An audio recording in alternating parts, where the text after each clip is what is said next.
Manini e maninha! Sejam bem-vindos ao podcast Égua Nutri, podcast mais paraense não há! Olá, maninhas e maninhos! Sejam muito bem-vindos a mais um episódio do podcast Égua Nutri, o podcast oficial do curso de nutrição aqui da Unama Ananindeua. E claro, antes de mais nada, eu queria pedir uma salva de palmas aos meus monitores que fazem tudo isso acontecer com muita qualidade, que vêm para cá trabalhar mesmo em dia de prova, segunda avaliação, segunda chamada, prova final. Eles estão aqui para entregar um trabalho de qualidade para vocês. Eu me chamo Pedro Câmara e estamos aqui com mais um episódio. Dessa vez, a gente vai falar de um tema que está presente aí em vários momentos dentro de uma unidade de alimentação e nutrição, mas que muitas vezes só é lembrado quando alguma coisa de ruim acontece, que seria a segurança alimentar. Afinal, por trás de uma alimentação, de uma refeição segura, existe uma série de cuidados aí que envolvem tanto higiene, quanto controle de processos, treinamento de pessoal e também responsabilidade técnica, responsabilidade profissional. Porque em uma UAM, produzir uma refeição gostosa e atrativa, com certeza é muito importante, né? Mas também produzir uma refeição segura do ponto de vista higiênico-sanitário é indispensável. Portanto, no episódio de hoje, a gente vai tratar sobre segurança no prato, o que garante um alimento seguro em uma unidade de alimentação e nutrição. E antes da gente começar, hoje a gente tem uma participação que, olha, dispensa apresentações, tá bom? Porque hoje a gente está aqui com a professora e nutricionista Ana Marla Duarte, que estava aqui no comando desse podcast nas 2 primeiras temporadas, trabalhando aqui com muita qualidade, muito carisma. E agora o jogo virou, né, professora? Antes a senhora estava aqui na cadeira de entrevistadora, agora está aí do outro lado, sendo entrevistada. Então, muito, muito prazer em conhecê-la, né? Que a gente está se conhecendo hoje praticamente. E muito bem-vinda novamente, né? Muito obrigada pelo convite. Eu acho que o bastão foi passado da melhor maneira possível. Tá super muito bem acompanhado o podcast. Mas acho que eu vou quebrar um pouquinho de protocolo, posso? Pode quebrar, à vontade, quantos a senhora quiser. Mas antes de tudo, muito obrigada mais uma vez. Obrigada, meninos que estão atrás da câmera. E não poderia começar, não é mesmo? Sem falar, fala, maninhos e maninhas! Tudo bem com vocês? Estou aqui do outro lado. Bate o nervosismo ficar aqui desse lado. Tô com taquicardia, mentira, eu tô não. Mas eu fico muito feliz mesmo de estar de volta. Agora, como sendo a entrevistada, aí no caso. E esse podcast foi feito com muito carinho e ele está sendo também conduzido com muito carinho. Ele foi pensado também com muito carinho, né? Então, ver ele continuando, crescendo cada vez mais, chegando em outros públicos, está me deixando muito feliz. Eu acompanho o podcast. E se você não acompanha, por favor, acompanhe. Com certeza. Curta, compartilhe. Porque aqui não traz qualquer coisa, traz temas sempre muito relevantes. E eu fico muito feliz, muito orgulhosa de estar desse lado aqui. A gente agradece a sua participação, professora, de obrigada. verdade. Quando a gente pensou em qual tema seria essa temporada e quando a gente bateu o martelo de que seria a unidade de alimentação e nutrição, eu pensei logo na senhora. Ah, meu Deus! Senhora, gente! Você, pronto, você. Pronto. Você, pronto. Então, é um tema que eu sou um pouco suspeita. Não, tô sabendo. Mas enfim, professora, antes da gente começar, fala um pouco aí sobre a sua experiência na nutrição, como foi que a senhora caiu aí de paraquedas aí nesse mundo das unidades de alimentação e nutrição. Pronto, vamos lá, eu vou desde 1900 Cabral, né? Eu não vou revelar muito a idade, porque eu acho que aí cabe a vocês, né, falar quanto que eu tenho aí de idade, mas eu acho que idade não precisa muito entrar em detalhes. Não mesmo. Mas já tenho alguns anos de caminhada. Eu comecei minha graduação em 2008, né? Me formei em 2012, então vocês vão fazer os cálculos de vocês. Aí para descobrir. Faça os cálculos de vocês para ver aí. Mas antes de entrar na graduação de nutrição, na verdade, eu sempre quis fazer gastronomia, porque eu gosto muito de cozinha, eu adoro mexer com as panelas, criar algumas coisas novas. Então, esse mundo sempre me chamou a atenção. Só que em 1900 e Pedal de Cabral não tinha ainda aqui em Belém. E eu precisaria sair para poder realizar esse grande sonho assim de graduação. Aí na época a minha mãe falou assim, não tem condições agora aí, vamos escolher outro curso. E nesse período a minha mãe já estava cursando nutrição. Olha só que legal. Aí acompanhando ela, eu falei, olha, não é que tenha um pouco a ver, né, com gastronomia, nutrição, um liga o outro ali. E eu entrei no curso de nutrição, eu falo que nada é por acaso nessa vida. Que legal. Tudo tem ali um motivo, né, de ter entrado nesse curso e hoje eu sou muito apaixonada e eu acho que foi uma escolha assertiva na minha vida. Que eu escolhi, portanto, esse curso. Farei outro curso hoje em dia? Eu acho que não, tem condições de fazer outro curso. Mas o que eu estou fazendo hoje em dia já calha muito bem do que eu gosto. Então, desde a minha graduação, eu sempre fui me enveredando por esse lado.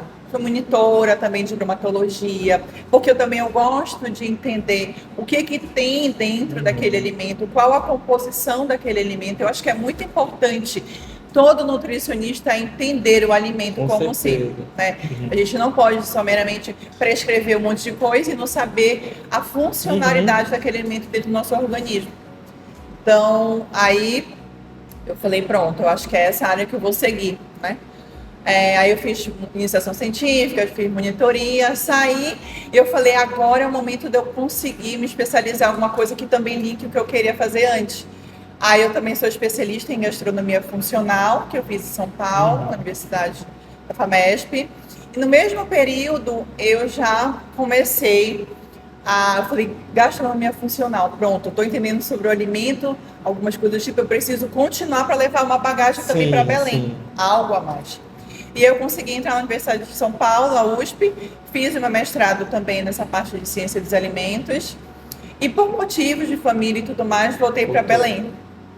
Abri uma empresa de alimentos, só que eu precisava ganhar dinheiro, porque a gente precisa ganhar mais dinheiro, aí eu tive que deixar esse sonho um pouquinho de lado, e aí eu entrei na Universidade da Amazônia, que foi minha porta também, né? Eu sou formada pela Universidade da Amazônia, eu fui a segunda turma de nutrição da Alcindo Cacela.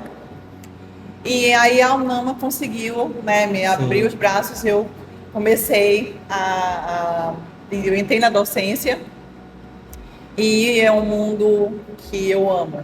Eu sou também suspeita para falar. Eu amo falar, eu amo ministrar aula, eu amo passar aquilo pouquinho que eu já aprendi, né? Aí depois eu precisei dar uma pausa, sair da casa, né? Eu sou muito grata por todos os anos que eu vivi aqui. E aí eu estou fazendo doutorado agora, e também nessa parte de alimentos, de inovação, né, tecnologia dos alimentos, que também é voltada para a minha parte, né, que eu gosto muito de trabalhar, que é o alimento em si, né. Também tem outras formações, mas eu acho que se eu falar muito vai demorar. Mas eu costumo dizer que eu sou quase homo multiação, né? Eu tenho que fazer de tudo um pouco, porque vai que lá na frente não dá certo alguma coisa. Mas é isso que a gente fala geralmente logo no início do curso, né? Porque a gente já entra no curso com uma mentalidade e aí no final a gente já tem outra, né? E é o que eu sempre digo, gente, não foquem só no que vocês querem, nutrição clínica, nutrição esportiva. Tentem focar em tudo, porque no final, né, pode ser que não seja bem aquilo que virar, exatamente. Né? Tem pessoas que eu conheço que nunca quis fazer esporte na vida. Eu não vou entrar nessa área esportiva, isso e aquilo. Hoje em dia, trabalho nessa área. Eu vejo muito isso, inclusive, em Human. Exato. Muita gente diz, não gosto de Human. Primeiro emprego. Sim. Geralmente é a primeira oportunidade que aparece. É verdade. A alimentação coletiva. Aí só pra eu sou terapeuta capilar também, tá, gente? Nas horas vagas. Um hobby. É o meu hobby, eu adoro também. Enfim, então tenho uma trajetória um pouco legal. Que bom. Muito bom ouvir um pouco da sua trajetória, né?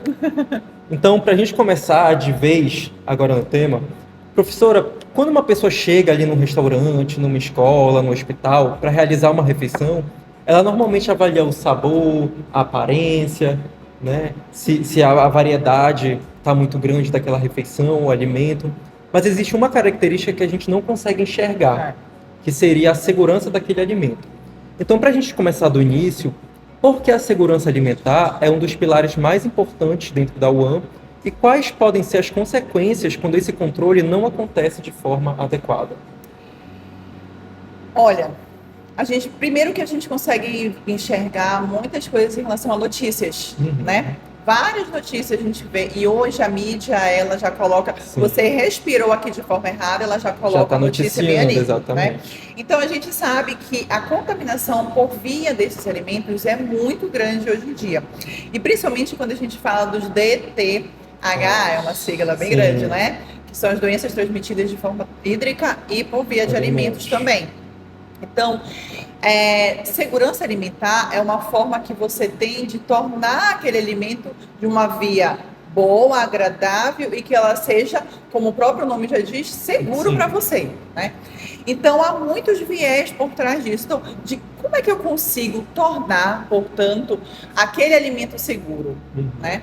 E aí a gente já cai, portanto, em um mundo muito grande, que são as boas práticas, mas eu acho que o senhor deve falar isso lá na frente. Né? Mas quando a gente fala de UAN, a gente fala de redes de hospitais, a gente fala de redes de escolas, a gente fala de redes de indústrias, né? Que são indivíduos que precisam de uma atenção redobrada e são indivíduos que normalmente a gente coloca na mesa dele alimentos que vão proporcionar saúde. Agora, você já pensou, por exemplo, se eu vejo um alimento que por fora está bonito, mas que a forma de manipulação dele foi totalmente errada, não proporcionou um lugar seguro para ser colocado na sua mesa? E um dos pontos que também está ligado nisso são os riscos que a gente tem, que normalmente a gente não vê. Consegue ver. Né? E o alimento seguro, portanto, é aquele alimento que, mesmo não vendo o que tem ali por baixo, eu tenho segurança em dizer que todo um processo, toda uma logística ali por trás levou ali para aquele indivíduo a consumir de forma adequada. Mas isso também, eu botei até uma observação para falar sempre, quando a gente fala de riscos biológicos, riscos químicos, riscos físicos, e muitas das vezes a gente fala assim, não se atenta para os riscos físicos, né? Aí, às vezes, a gente está comendo, quem nunca está comendo uma coisa no restaurante, pega o cabelo e puxa e tira, quem não mata engorda, como é que continua comendo. Mas aí a gente não sabe que processo que está por trás. Por que aquele cabelo parou ali? Foi uma responsabilidade do nada? Não, isso pode estar acontecendo de forma repetida. Regular, e a gente não vê. Então, segurança alimentar é um tema que, se a gente começar a decorrer aqui, vai ser muito grande. É uma extensão, a gente tem eventos, né, que falam só sobre segurança alimentar, né? Mas o termo já diz, segurança alimentar é aquele alimento que é seguro, onde eu consiga ter um alimento onde não vai transmitir nenhuma doença e assim eu ter uma vida mais saudável com aquilo, né? Um veículo. Até porque o alimento ele pode matar, né? Então, se eu não tenho um alimento que esteja corretamente realizado, entregue para aquele meu paciente, o cliente, enfim, de forma adequada, de forma de qualidade adequada, ele pode matar. Assim como o alimento, ele transmite vida, ele renova a sua vida, ele muda, a gente tem essa parte de reeducação alimentar, né, que a gente fala, ele pode também levar a pessoa ao óbito. Sim, com certeza. E aí, como a senhora falou no início, a gente vê muitas notícias, né, de surtos. Isso, o que mais tem, infecções. Mais recentemente, em relação ao açaí, né, que a gente está vendo sempre aí, tem. esses surtos. Sempre tem. Sim. E principalmente em determinado período do ano aqui na nossa cidade, né, tem muito isso pela falta também de treinamento e também de manipulação adequada, né? A gente tem muito isso, infelizmente. Perfeito, é verdade. Bom, professora, e aí quando a gente fala em evitar esses riscos, né, em termos aparece o tempo todo dentro da UAN as boas práticas de manipulação, que a gente acabou de falar, né? Muita gente imagina que isso significa apenas manter a cozinha limpa, o chão limpo, a parede limpa, mas a gente sabe que na prática vai muito além disso, né? Então, professora, o que são as boas práticas de manipulação de alimentos e quais são os erros mais comuns que a equipe deve evitar ali no dia a dia? Bora lá. Aí eu já faço essa pergunta para os meus ex-alunos, né? Perfeito. Então eu quero que eles respondam para mim. Joga a Mentira. responsabilidade Não, pra eu vou eles. falar. Quando a gente fala de boas práticas de manipulação, a gente está falando de higiênicos sanitários, a gente está falando de RD6. Olha eu de novo com RD6, né? Na vida de vocês. Então, é a RDC muito famosa, de 2004 a 2016. E que ela fala tudo pra gente. Só que muitas das vezes a gente não se atenta para aquilo. Fala, uma besteira, gente. Eu não preciso treinar a minha equipe, eles vão conseguir manipular tudo. Eles sabem, eles já vêm de casa sabendo tudinho, né? Só que eles vêm de casa, às vezes, com mau hábito, né? Fala assim, que nunca aconteceu nada. Trabalhei em um lugar onde um senhor era um chefe, ele falava, nunca aconteceu nada, doutora, não vai acontecer nada agora. Eu falei, mas a gente nunca pode contar com ovo, né, naquele lugar. Então a gente precisa tomar muito cuidado. Quando a gente fala de RDC 216, a gente fala não somente das instalações e tudo mais, mas a gente fala de boas práticas que são empregadas no dia a dia. Por exemplo, pragas, que a gente pensa que passou uma formiga aqui, ela tá de boa, normal. Tranquilo. Só que a gente não se atenta que a formiga é igual uma barata, por exemplo, né? Ela veio de algum lugar, né? Trouxe alguma coisa de algum lugar. Então, dentro das boas práticas também a gente aplica isso, o processo de controle de pragas dentro da nossa empresa. Eu acho da empresa que é um dos pontos mais complicados de trabalhar também, sabe? E que dependendo do local, você tem que ter uma cautela muito grande, porque, de acordo com a RDC, também em determinados períodos a gente precisa realizar um processo de detetização. Mas dependendo do local, onde ele está implantado, eu preciso passar não só de 3 meses, eu preciso passar de mês em mês. Sim. Eu já trabalhei, por exemplo, num local que tinham muitas pragas, e ela só passava tipo, de 3 em 3 meses, 4 em 4 meses. Mas lá tinha que passar de mês em mês, porque não tinha como. E eu mostrava por A mais B. Mas enfim, isso também depende muito do dono daquele local, da gestão, né? Outra coisa que acontece muito, que às vezes a gente fala assim, pessoas que gostam muito de falar em cozinha, eu falo que precisa usar um pouquinho de máscara de vez em quando, né? Porque eu tô falando com você e gotículas estão saindo o tempo todo da minha boca. E isso é uma forma também de contaminar, né? Mas eu sempre digo para os meus alunos que treinamento é uma coisa que você precisa fazer desde o dia que aquela pessoa entrou e dependendo do local, de mês em mês. Regularmente. Exatamente. Eu acho, não sei se eu respondi tudo, mas eu acho que um dos controles muito importantes que a gente tem é o controle também de resíduos, né? Local por onde entra não é o mesmo local por onde saem os resíduos. Tudo bem que em alguns locais eu não tenho um espaço tão bom e adequado para aquilo, porque isso não foi pensado lá na planta. Sim. Por isso que existe nós nutricionistas também, né? Porque a gente pode entrar desde o momento ali da construção, desde a planta, e falar, ó, a entrada tem que ser aqui, mas a saída de resíduos tem que ser aqui, para não ter essa contaminação aí no meio, né? E eu acho que é um dos controles também que são muito difíceis da gente trabalhar. Um erro também dos meus manipuladores que acabam utilizando muito esmalte. Não, doutora, eles chamam às vezes de doutora. Eu pintei hoje, eu não posso botar uma luva. Tá, tu pode botar uma luva hoje, mas tenta controlar. No final de semana tu pinta, e quando você fez na segunda-feira tem que tirar. Adornos também. Sim. Os adornos são um grande problema. Porque ele fala assim, eu tô usando colar, tô usando cordão. Tá, e se de repente quebra? E tu não vê que é lá no feijão preto que tu tá fazendo? E vai ficar lá? É o risco físico que tem também. Então, nossa, são muitas coisas. Falar, tossir. Outra coisa que tem muito aí. Com relação aos rapazes que gostam de usar barba, né? Opa.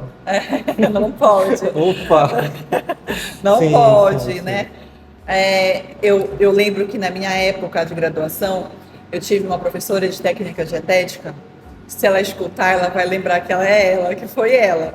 E que eu adoro ela. É uma pessoa muito, muito boa, inteligente. Ela olha na aula prática dela, ela olhava todo mundo, aí ela pegava um tufo de algodão e passava no rosto dos meninos. Se grudasse o algodão, ela não deixava entrar na aula. Ou ela falava, vai lá no banheiro, raspa e você vai entrar. É uma forma de Não, com controle. certeza. Uhum. O senhor ia gostar de comer alguma comida com cabelo de barba dentro? Pelo amor de Deus, gente. Não, eu Não lembro tem que na época da minha condições. graduação, né, justamente nessa disciplina de técnica dietética, quando eu tive estágio em Yuan, eu tive que tirar, raspar, né, deixar bem baixinho. Eu não tirei, eu lembro que eu não tirei totalmente, mas eu deixei bem ralinho, eu usava máscara. Mas Ah, ainda assim, pronto. tem que ter um É, controle máximo, tem que ter um né? controle muito, super, super. Outro ponto também que tem muito é em relação ao processo de armazenamento, né? Controle de temperatura, isso também tem muito. E assim, professor, existe documentos para tudo isso, né? As POPs estão aí para isso, para os Sim, manipuladores verem, né? Tem que estar disponível lá para eles verem o tempo todo. sim, tem que estar fixado. Sim. Tanto os POPs como controle também de qualidade daquele Uhum. local, quando os mapas também de riscos, o controle de mapa também de pragas, tudo precisa estar muito visível, porque quando a vigilância vai passar, eles fazem o controle de tudo Sim. isso. Então precisa estar tudo muito ok. Só que POP dá trabalho, né, para fazer e às vezes não tem local e também nem todos os manipuladores vão querer ficar vendo. Não vou querer olhar, exatamente. Por isso que é bom fazer os treinamentos, né? O Sim, nutricionista ele tem essa responsabilidade de fazer esses treinamentos, né? sim, professor. É um trabalho de formiguinha. O AM, por isso que às vezes as pessoas não aceitam o AM, mas é um lugar onde tem uma boa Sim, remuneração sim, no sim. final, né? E às vezes tem locais que pagam muito bem, né? É porque você é o responsável técnico Por daquele aquele lugar, local. sim. E você vai pagar multa também se não Se estiver não tiver. adequado, né? Ainda tem tudo Sim. isso. Mas é muito difícil. É muito difícil treinar pessoas. Tem que conviver com essas pessoas também. Algumas são bem complicadas, É, principalmente aqueles mais idosos. porque traz vícios, né? Sim. Traz E aí vícios. diz, olha, não é assim. Aí, não, mas eu sempre fiz assim. Desde quando eu me entendo por gente, eu faço assim, nunca deu errado. Mas acontece. Cai nisso. Acontece. Cai nessa pequena bobagem. Uhum. Exatamente. E aí, professora, dentro dessas boas práticas que a gente acabou de citar, existe um cuidado muito simples que parece até inofensivo, mas é extremamente eficiente, que seria a higienização das mãos e também dos materiais da unidade. Então, professora, qual é a importância da lavagem adequada das mãos e da higienização aí desses locais, desses equipamentos, na prevenção de contaminações? Pronto. Se eu fizer um teste aqui de SUAB, por exemplo, em todo mundo, vai dar aqui tudo horrível, né? Quando a gente está manipulando o alimento, a cozinha, na verdade, é um local extremamente molhado, que eu falo. Ele é muito molhado. E ele precisa ser assim, porque ele precisa estar o tempo todo molhado para poder ter o tempo todo em preparação, pré-preparo, cocção, enfim. E também o processo de higienização de tudo que acontece, de todas as etapas. Inclusive, dentro de qualquer cozinha, precisa ter, portanto, fluxogramas, né? Que nós temos os povos da vida, tá? Eu costumo dizer que a lavagem das mãos, ela é um dos primeiros passos do treinamento que você precisa dar. Se não o primeiro, né? Exatamente, exatamente. E eu já fiz testes, né, de SUAB, enfim, e também eu faço quando eu fazia treinamento, na época que eu já tô parada, mas quando eu fazia treinamento, eu pedia para pegar tinta guache e passar na mão. Quem nunca fez isso, né? Aí depois, vai lá higienizar sua mão. Nossa, sempre ficava aqui embaixo das unhas, aqui, porque mesmo higienizando muito bem, fica. É normal, né, ficar. Não deveria ser normal, mas acaba ficando, né? E isso me veio na cabeça também um caso que aconteceu há muito tempo atrás, que apareceu até no Fantástico. Eu costumo também falar isso nas aulas, que uma pessoa foi no banheiro, ela estava com infecção, inclusive na época, e aí ela não lavou as mãos corretamente. Saiu, voltou para a cozinha, manipulou toda a comida e acabou contaminando todas as pessoas que acabaram comendo. Teve até a óbito na época por conta disso, né? Então, olha só a importância da higienização das mãos.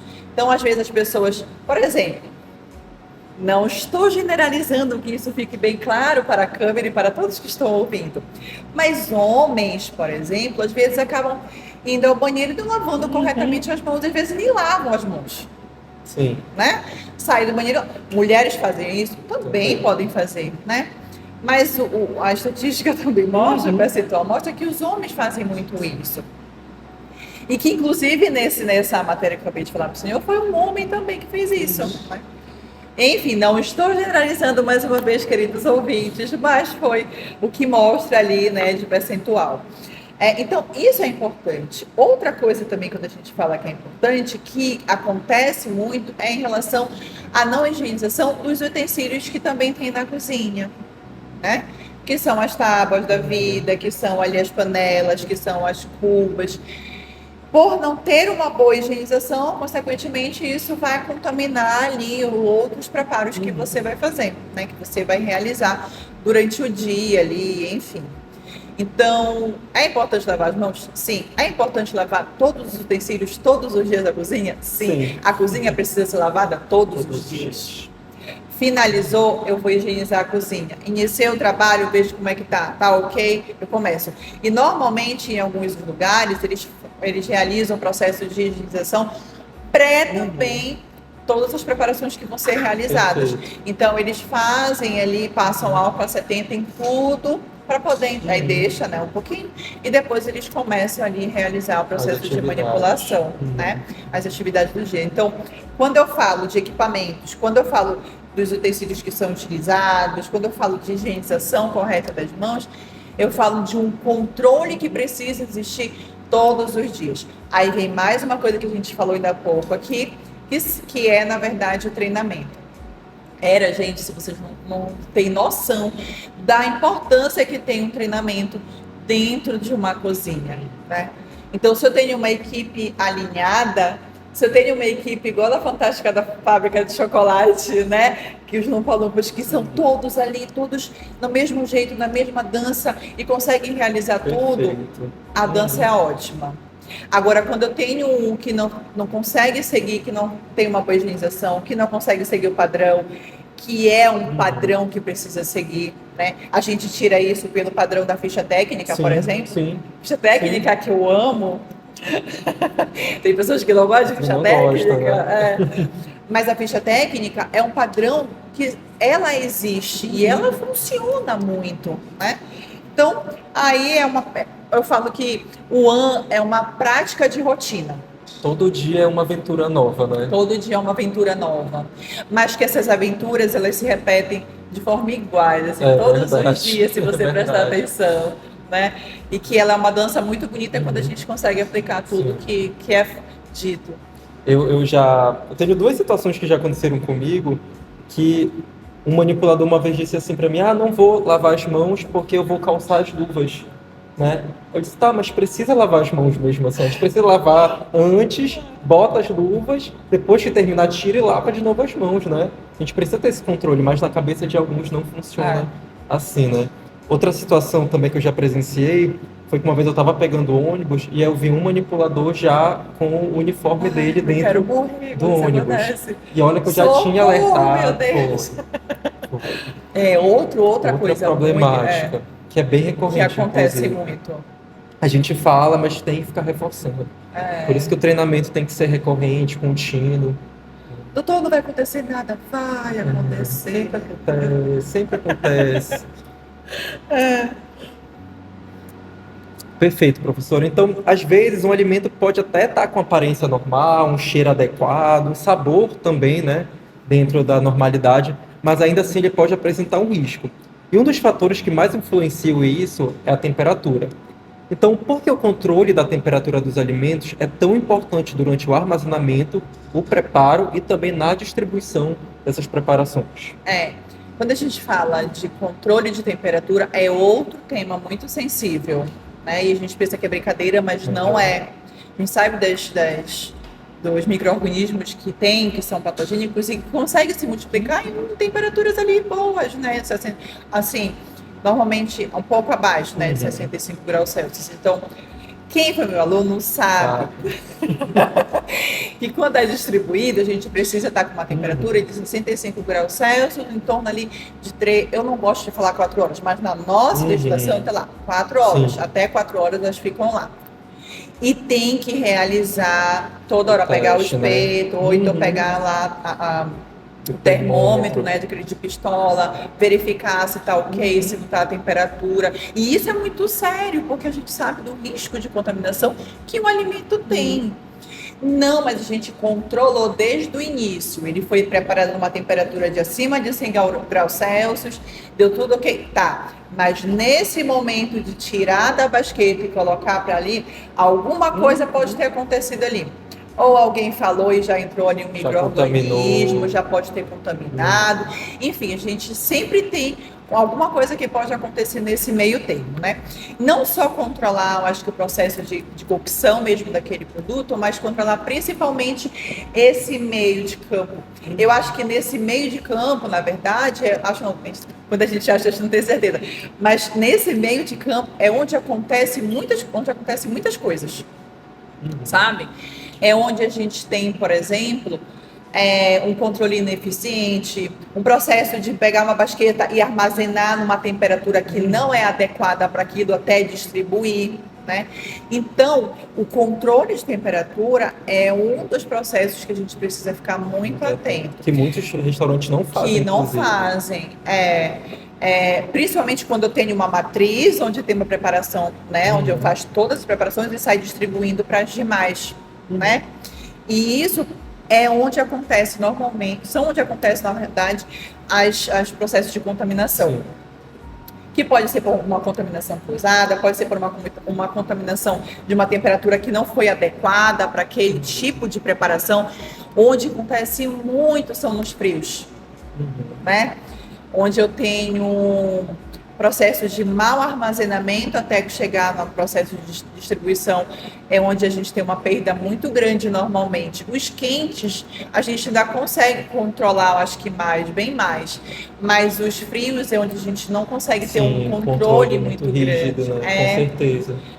Ele normalmente fica lá 2 horas, né? A temperatura até 10 graus Celsius.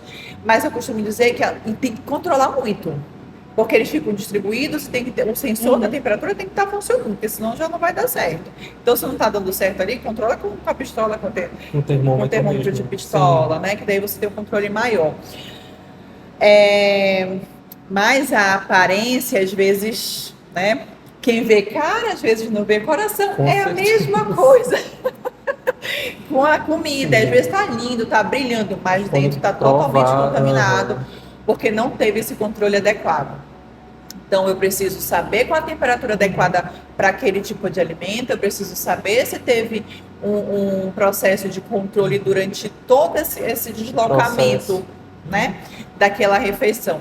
E como eu falei, eu acho que o que dá muito mais BO normalmente são as saladas, são os frios, eles dão muito pano para manga. De cabeça, dão sim. E outra, a gente precisa também realizar o controle de armazenar as amostras, porque muitos lugares, às vezes, não armazenam a amostra para poder ter esse controle. Porque, às vezes, a pessoa fala assim, eu tive uma infecção daquele restaurante. Teve mesmo. Quando foi que você teve? Vou pegar essa amostra aqui e vou fazer lá o controle microbiológico, para ver se realmente foi daqui que a senhora teve. Às vezes, nem é, né? Às vezes é porque a imunidade já está um pouco baixa, enfim, mas às vezes pode ser, então precisa ter esse controle. E a gente faz também essa coleta, né? Faz coleta de todas as refeições que foram preparadas, principalmente em hospital, né? Hospital, creche, normalmente eles fazem esse tipo de coleta, armazena aquela quantidade de comida para, se alguma coisa acontecer, já ter esse respaldo, era essa a palavra. E é por isso também que é muito importante ter um nutricionista, né, nessas unidades, porque se não tiver, também já é um grande risco de provavelmente foi naquele local mesmo que aconteceu, né? Tendo nutricionista, tendo manual de boas práticas das POP, já é um respaldo de que provavelmente não foi aqui que aconteceu. Exato, né? Isso mesmo. Tudo certo. Perfeito, professora. E aí, quando essas etapas de segurança não são seguidas corretamente, o resultado pode ser o surgimento das famosas DTAs, ou DTHAs, né? Isso, que foi mudado. Que são as doenças transmitidas por água e por alimentos, né? Como a gente falou no início da conversa.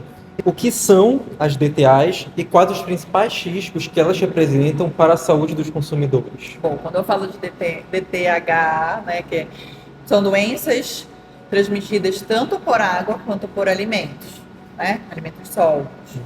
E aí eu tenho micro-organismos que são ali patogênicos, que contêm toxinas, que são parasitas, ou substâncias químicas que podem desencadear várias consequências, né?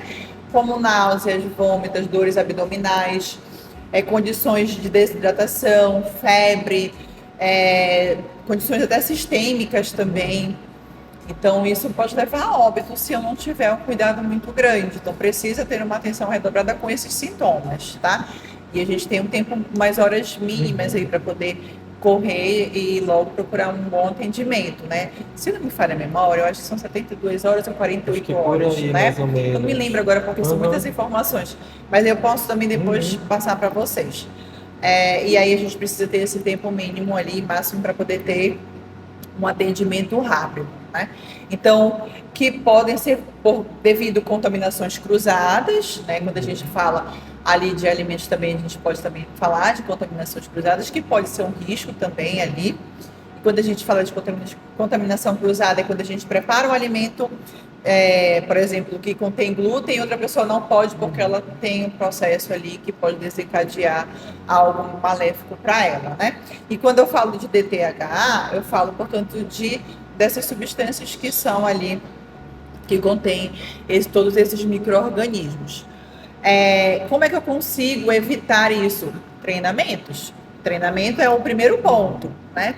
E o segundo ponto é ter uma manipulação correta desses tipos de alimentos e substâncias que também podem ali desencadear esse processo de contaminação, tanto da água como também do alimento. Do alimento, né? Perfeito.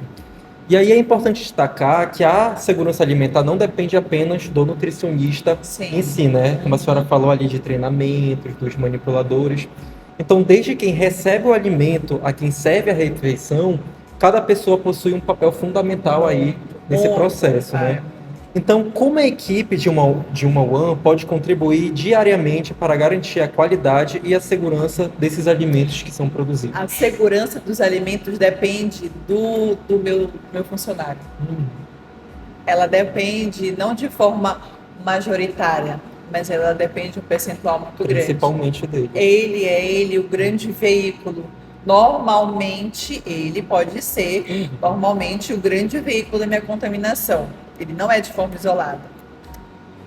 E o nutricionista, ele tá ali, o papel dele é conduzir, é coordenar, orientar. É treinar, é orientar toda a equipe para que possa corrigir qualquer processo que esteja sendo efetuado de forma errônea, né? Então, ele está ali para poder, o nutricionista está ali para poder assegurar também o resultado final de segurança daquele alimento.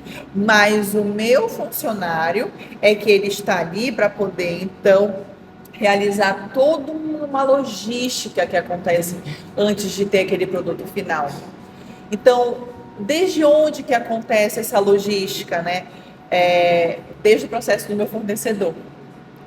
Então, o meu funcionário, ele precisa estar treinado para receber também toda a mercadoria de forma segura. É ele que vai contabilizar ali tudo. É ele que vai verificar se não tem nada que tenha rachado, quebrado, estragado. É ele. Então, por isso que eu digo que não é somente o nutricionista, mas os meus funcionários, eles fazem parte disso. Então, se a minha equipe está muito bem treinada, desde o meu fornecedor, ele vai permitir, portanto, que eu tenha uma segurança em todo o meu processo de trabalho. Minha qualidade final vai depender disso. Vai depender desde o momento que a minha mercadoria chegou, desde o momento que a minha mercadoria foi armazenada, desde o momento que a minha mercadoria entrou no processo de refrigeração adequado, saiu da refrigeração adequada e entrou para o processo de pré-preparo, entrou para o processo de preparo. Então, professor, existe muita coisa, é um controle muito grande. Eu costumo dizer que a cozinha não é uma orquestra tão fácil de trabalhar. Não é só você abrir uma porta e começar a cozinhar. É você pensar em toda a estrutura daquela empresa para poder, então, adequar essa empresa e permitir uma alimentação segura, que a gente fala aqui, né? uma alimentação segura, uma alimentação de qualidade. E o nutricionista tem um papel muito importante ali. Como eu falei, ele vai coordenar, ele vai treinar, ele vai verificar os controles dos processos para ver se está ok, ele vai verificar se tem que mudar algum ponto ou não para poder adequar aquela situação. E ele precisa estar presente desde o momento que foi construído na planta. Por isso que na disciplina, né? A gente pede para eles fazerem o layout, né? Exato. Que é meu aluno também. Que Já é fez, tiveram que fazer. Foi obrigado a fazer, porque precisa. Sim. Você precisa conhecer o seu ambiente de trabalho, né? Então, se o seu ambiente de trabalho está muito bem adequado, a orquestra é muito mais fácil de ser executada, de ser executada, de ser levada, né, adiante. Então, para essa pergunta que o senhor fez, eu digo que o nutricionista e a minha equipe, ela precisa estar muito bem alinhada, porque aí eu consigo levar qualidade no final. Né? Então, é uma orquestra muito grande que a gente precisa fazer por trás de uma entrega de um prato. É validade do produto, é armazenamento adequado, é distribuição adequada, é manipulação da mão, que a gente já falou anteriormente, são dos utensílios, é prestar atenção se teve alguma contaminação cruzada. Meu Deus, é muita coisa. Muita coisa. A gente poderia continuar conversando aqui eternamente, não quero terminar de falar, porque sempre vai ter... Eu já tive que pular umas perguntas aqui que eu ia fazer para a senhora, porque senão a gente ia... Para você, Por porque senão a favor. gente ia ficar até a noite aqui conversando e a gente tem um tempo para conversar, e a gente né? fala muito, né? Com certeza. E aí, mas quando o tema é bom, a gente vai, com certeza. vai falando muita coisa. A gente poderia muito bem dividir em duas partes. Né? Eu também acho. Mas enfim, professora, já pensando aí na finalização do nosso bate-papo, pensando aí nos estudantes e nos profissionais que estão começando a atuar nas unidades de alimentação e nutrição, muitas vezes eles chegam focados apenas na produção e acabam não percebendo o quanto a segurança alimentar exige atenção nesses detalhes que a gente falou aqui. Então, aí na sua experiência, qual o conselho mais importante que você daria para quem está iniciando nessa área e quer desenvolver o olhar mais crítico, mais atento aí para as boas práticas e para a segurança dos alimentos? Eu acho que qualquer profissional que queira entrar nessa área de produção, eles precisam ter um olhar muito técnico. A gente precisa conhecer muito das leis, das resoluções, desenvolver um bom POP, respeitar as RDCs, né? Desenvolver bom treinamento e, principalmente, eu acho que preventivo. Né? Eu acho que a gente precisa ter um olhar assim, mais preventivo, a gente precisa ter cuidado, realizar processos que possam anteceder algo que possa desencadear algo mais errado lá na frente. Né? Então, desde o detalhe que faz muita diferença, ter um olhar crítico das escolhas dos utensílios, por exemplo, porque até hoje, se eu for numa cozinha, eu vou encontrar alguma coisa de madeira que está mexendo ali. Demais, sim. Igor, doutora, mas olha, porque nós temos hábitos de cozinhar maniçoba como? Com aquela colher de pau de madeira que tem já de 1.500 anos atrás. Está né? Só bactéria ali da maniçoba do ano passado. De 1.000 anos atrás. Então, eu acho que vai desde aí, desde a escolha dos utensílios, desde o processo de temperatura dentro e fora, também das burocracias que a gente precisa ter dentro de uma cozinha, como preparar o que precisa ser preparado de forma de antecedente daquele dia. A cozinha, a gente não pode preparar nada hoje, a não ser que tenha dado alguma coisa errada, né? Mas normalmente realizamos ali a preparação de 2 dias antes, 3 dias antes, aquele pré-preparo para poder já adiantar no dia seguinte. Então, tudo isso precisa ser de forma muito adequada. Então, as boas práticas, elas não são burocráticas, elas são, na verdade, um instrumento que precisa existir para ter uma boa execução, para ter uma boa entrega. Então, eu acho que o conselho é esse, ter um olhar mais técnico, ter um olhar mais preventivo para conseguir controlar coisas que possam acontecer. E sempre vai acontecer, isso é normal. Mas quando eu tenho medidas que possam prevenir aquilo, quando eu tenho medidas de controle, é muito mais rápido. Com certeza. Muito mais rápido da gente conseguir. E aí, como eu falei no início, né? É um problema que geralmente a gente só dá atenção quando acontece algum problema, né? Mas a gente tem que ter essa visão preventiva Isso. dos processos. Isso. Né? E a cozinha, como a gente falou, é rotina, é supervisão, é responsabilidade, é tudo ali dentro. Eu costumo dizer que o nutricionista, ele é basicamente, além de nutricionista, ele tem que ser psicólogo também, para conseguir lidar com toda a equipe, Isso. conversar, porque a gente tem que ter uma boa relação com toda a equipe, né? Justamente para eles certeza. ouvirem a gente ouvir eles, e aí ter uma troca legal, né? No trabalho. É verdade. E lidar, eu falo que lidar com pessoas não é fácil, mas você precisa sair todos os dias com um sorriso no rosto para poder levar para a sua cozinha o melhor ambiente. Com certeza. Eu posso escutar música na minha cozinha? Pode, a não ser só não vá ficar cantando em cima da comida. Se for cantar, use uma máscara, pelo menos. né? Perfeito, professora. E aí, qual a mensagem final que você gostaria de deixar sobre a importância da segurança alimentar e o papel do nutricionista nesse processo? Se você não escolheu o para fazer, escolha o brincadeira. Na verdade, eu acho que você tem que escolher uma área que se identifique sempre, Sim, com tá, certeza. gente? Por favor. Eu acho que você tem que trabalhar na área que chame atenção, que você goste de ir todos os dias e trabalhar com aquilo. Mas a mensagem final em relação ao né, a segurança alimentar, é que a segurança alimentar deve ser entendida como algo e o compromisso que você tem com vidas. Se eu não trabalho com uma qualidade de uma refeição, eu posso matar pessoas. E eu acho que nutrição é um ato de amor, porque você está levando comida para aquele indivíduo, você está ofertando alimento que vai levar saúde e não coisas ruins, né? Então, eu acho que o nutricionista de ele não atua somente calculando vários cardápios, né, ou acompanhando ali o processo de efetivação mesmo dentro da cozinha, de produção. Ele é responsável, portanto, por ali garantir que aquele alimento seja consumido de forma adequada. Então, não adianta você preparar o melhor plano alimentar e você não orientar muito bem de que forma Como manipular começar aquilo a fazer, ali. né? Sim, com certeza. E a mesma coisa acontece isso dentro de uma UAN. Não adianta eu chegar na UAN e querer coordenar toda a equipe, falar tudo que tem que fazer e não saber qual é o processo que precisa ser realizado antes de iniciar todo esse preparo. Então, eu falo que a cozinha é um ambiente tão lindo, mas que ele precisa ser muito bem tratado, porque senão não vai dar certo. Sim, todo mundo tem que estar cantando a mesma música, falando a mesma língua. Isso. Né, para que tudo ocorra da melhor forma possível. Exato, exatamente. Então é isso, professora. Muito obrigado pela sua participação. Tá bom? Foi um prazer conhecê-la, entrevistá-la. Tá bom? E por compartilhar tantos conhecimentos aí sobre um tema que é extremamente importante, não somente na UAN, mas também na nutrição em geral, né, que é a segurança alimentar.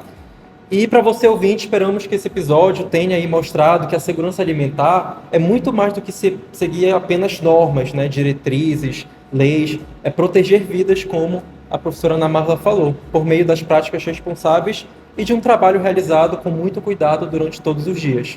Então, professora, muito obrigado de novo pela sua participação. Vou chamá-la outras vezes, com certeza. Com certeza, virei. Então é isso, gente. Muito obrigado. Curta, compartilhe com seus amigos, poste no Instagram, dê a sua avaliação aí. E é isso. Muito obrigado e até o próximo episódio, gente. Tchau, tchau.